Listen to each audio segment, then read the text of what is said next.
¿Qué tal? Bienvenidos todos al programa de Historia Nacional, Mundo Millennial. Hoy habrá un programa cargado de un tema muy relevante en la historia de México, con un tema que dio mucho de qué hablar, el FOBAPROA. Para entender mejor de qué les hablo, vamos con mi compañero para tener una cápsula del tiempo. Vamos contigo, Carlos. Bien, vamos con esta cápsula.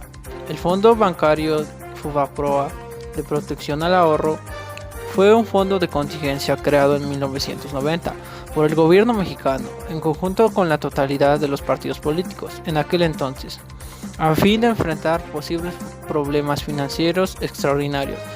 En diciembre de 1998 fue sustituido por el Instituto de Protección del Ahorro Bancario. Regresamos contigo, Juan Carlos. Gracias por tu cápsula, compañero Carlos. Ahora entiendo un poco mejor, y estando en contexto, empezamos la historia de FOBAPROA. Si te dijera que tú y toda tu descendencia están adeudos por los próximos 50 años y obligados a pagar altos intereses por algo que ocurrió antes de que nacieran, ¿qué pasaría? ¿Quién se adeuda de esa manera? Conoce la historia del FOBAPROA de Protección al Ahorro, que con apenas 4 años de edad se convirtió en un villano al ser una pieza instrumental para resolver una crisis financiera que llevó a campesinos al suicidio y a familias. Creado en 1990, el FOBAPROA fue un esquema que estaba diseñado para funcionar como un seguro para los depósitos bancarios de los ahorradores.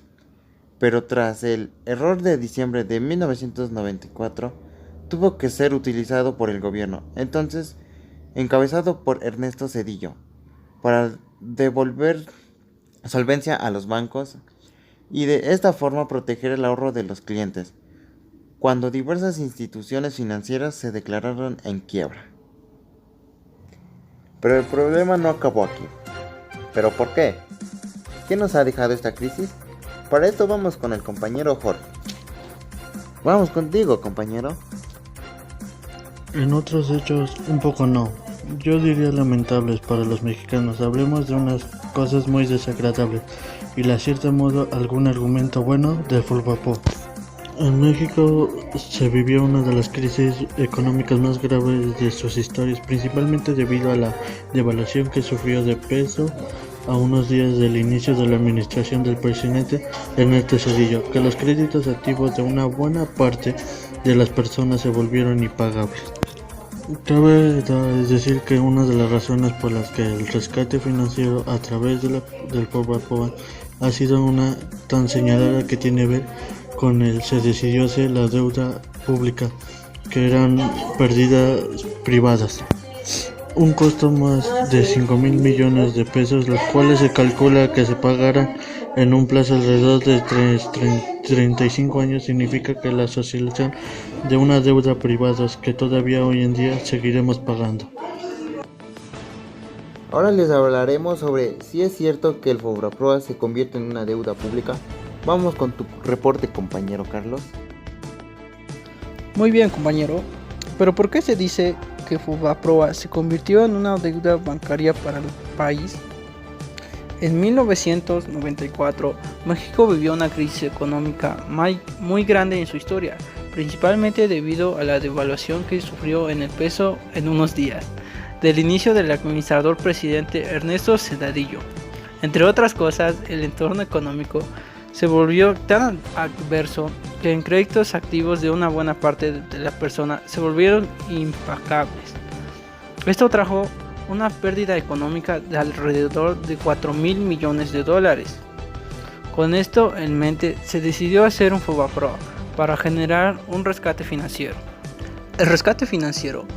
Cabe decir que una de las razones por las que el rescate financiero a través de FOBAPROA ha sido una señal que tiene que ver con decidido a la deuda pública, lo que eran pérdidas privadas, es decir, el Estado de México junto a él, la ciudadanía absorberían el fuerte golpe que estaban viviendo los privados en la crisis iniciada en 1990. No existían muchas alternativas en ese momento y definitivamente hubiera sido una mala idea quebrar el sistema financiero, pues con ello habría traído consecuencias mucho peores a las que hoy en día se vieron hasta el momento. el Estado que tenía que intervenir de alguna manera, rescatándolo o perjuiciándolo. Ninguna de estas opciones dejaba fuera de utilizado recursos públicos.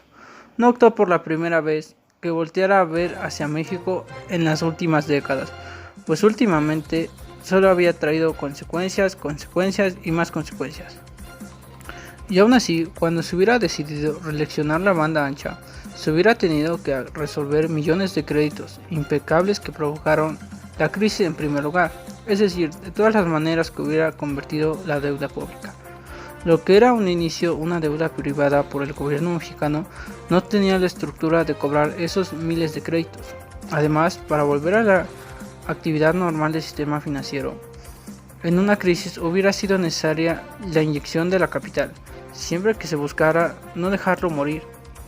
En cualquier caso, el impacto de FOBAPROA fue mayúsculo, costó alrededor de 50,000 millones de pesos, los cuales se calculaban para pagar un plazo alrededor de 35 años. Sin embargo, no pues siga pesando la idea que FOBAPROA signifique socialización con una deuda de privados, que todavía hoy en día seguiremos pagando. Todavía es necesario recordar las alternativas que no eran mucho mejores.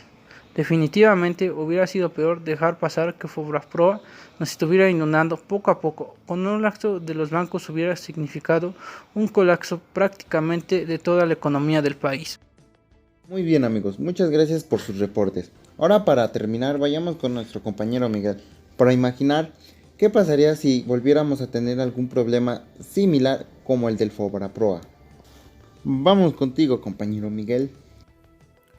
Muy bien compañero, por lo que investigué el cómo se convirtió el FOBAPROA en deuda pública es lo siguiente. En marzo de 1998 el presidente Ernesto Zedillo Ponce de León envió al Poder Legislativo un paquete de 4 iniciativas, el cual fue para crear un marco legal que redujera las posibilidades de una nueva crisis bancaria, así como para crear mecanismos más eficientes de supervisión a las actividades creditativas y facilitar la capitalización de los bancos.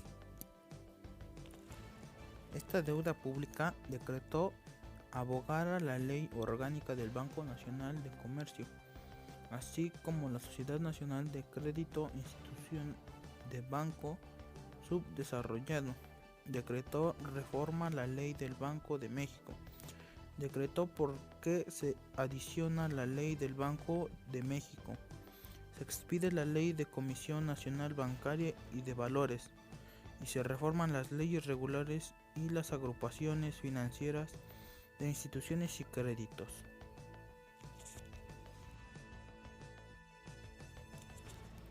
Mundo Millennial les agradece y les brinda un cordial y afectuoso saludo.